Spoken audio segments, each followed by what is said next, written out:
Hey guys, I want to make a video on a charging error that occurred. It actually just solved itself. I was just actually about to take this uh, jump and carry unit apart in order to solve the issue, but apparently it just solved itself. Kind of weird.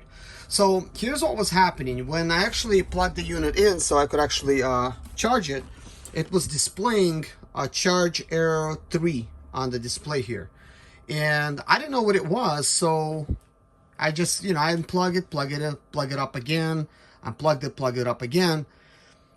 Same issue was happening, so I wasn't sure what that was. So here's what I decided to do. I went to YouTube and I looked this error up, and there was not a single video up there. There was videos of people trying to replace the battery inside, things like that.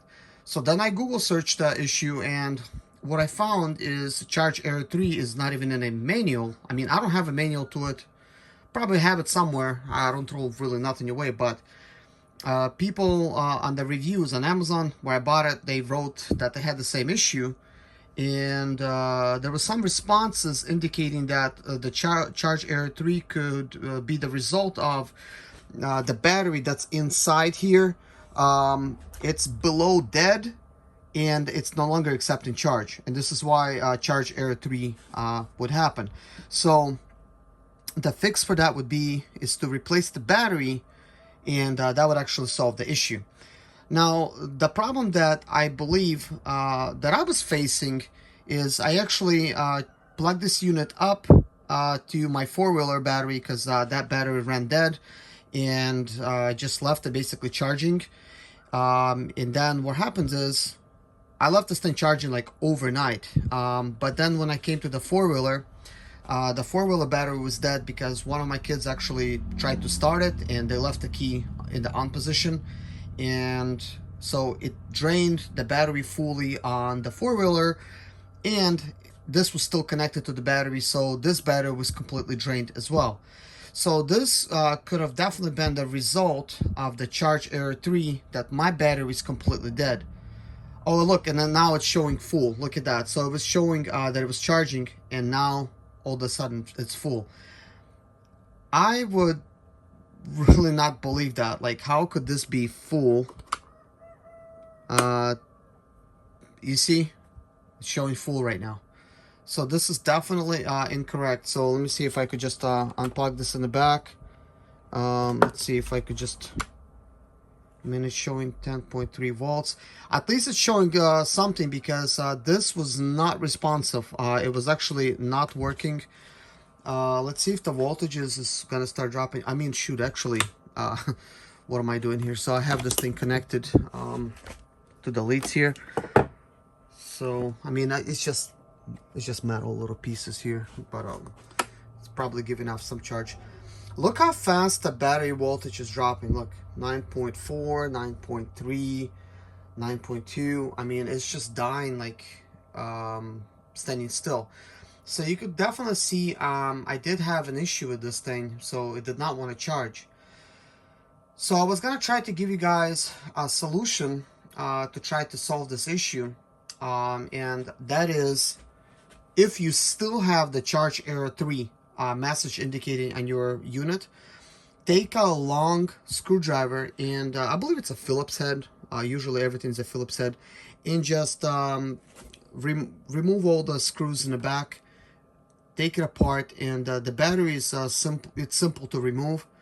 Remove the battery, and then use a unit, something like this, or another charger that you have to charge the battery fully up, and restore it. This is my garage, and I restore a lot of different batteries that I have. Some of them are brand new batteries that was left in cars, and they became kind of dead. And I was actually able to revive them. I had some issues out of this one. This is a brand new battery that I bought like a long time ago. This battery might be like 3 years old already. And I just revived it, and getting ready to revive some other batteries. I just plugged this battery up. This battery should technically be revivable. I'm not sure how old this battery is, but I revived it before. And as you can see, this is charging. And what would happen is, It's charging stuff at between 6 and 2 amps. And then it fails. So it goes into kind of like charged and maintaining, even though it is not fully charged. And when that happens, all you have to do is switch it off like this, switch it back on, and just keep doing that if you keep catching it at like charge and maintaining, because that way you could just revive the battery. You're just forcing it to recharge. Whenever the battery completely dies, it basically will not want to hold any more charge. You cannot even use like any charging unit to try to revive the battery. It's just too dead at that point.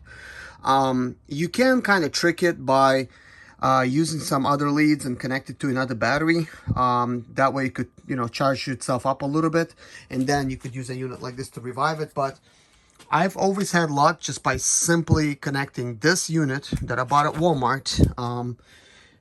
So it's a 40 amp boost on here, 6 to 2 amp charge. So it's this brand name, and it's been working really good. I've had this thing for many years. As you could tell, it's, you know, you could see it's got some age. But anyways, I've left this unit on, and it's displaying at 7.1. You know, actually we just climbed to 7.2 somehow. That's kind of weird. But what I'm gonna have to do is turn it off and plug it back up right over here in the back and see what's gonna happen. So it says that it's charging now, so hopefully it's gonna, you know, continue charging. And I'm just gonna have to rehook these leads up. You're always supposed to wrap these things up whenever you're not using them.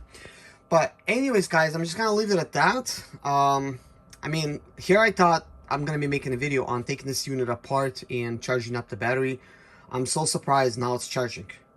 Kind of interesting, which is great. I'm so happy at least it's charging. But it looks like I'm gonna have to do the same idea with this one. Every time it's gonna say that it's fully charged, I'm gonna have to turn it off, well, unplug it, plug it back up again, and just keep forcing the battery to be charged. I mean, there is a possibility that by me leaving the battery, you know, jump pack plugged up, there's a possibility that it maybe made one of the battery cells dead. So now it's not accepting a full charge, or it's going to be just dying kind of quickly. So the lesson of this story is, you know, this is not a charger, this is a jump pack, and I treat it like a battery instead of being a jump pack, just to charge the battery up just by leaving it longer. I've done that before with no issues, but I think that's definitely not a good idea to do that. Better idea just to use one of those, just use whatever is designed, you know, to keep it charged, because the result will be the battery possibly is going to get damaged by you plugging it up and just leaving it like that. So anyways, I'll let you guys know the results after I run this thing through a few cycles to see what kind of voltage I'm gonna have, because I should have at least like 12, you know, at the very minimum. And as you can see, it's just rapidly dropping. But anyways, guys, so for now, I'll keep you updated. Anyways, guys, as you can see, the battery is fully charged. It is saying full charge. So let's go ahead and actually unplug it in the back. As you can see, the display went off. Turn it on.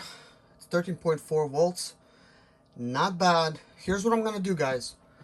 I'm just going to leave it like this on, and I want to see how long it takes for it to drain, and then I just want to recharge the battery back up again, because obviously it's probably not that good. But in order not to waste it, I'm just gonna hook it up to a different battery and see if I could actually use it to charge that battery.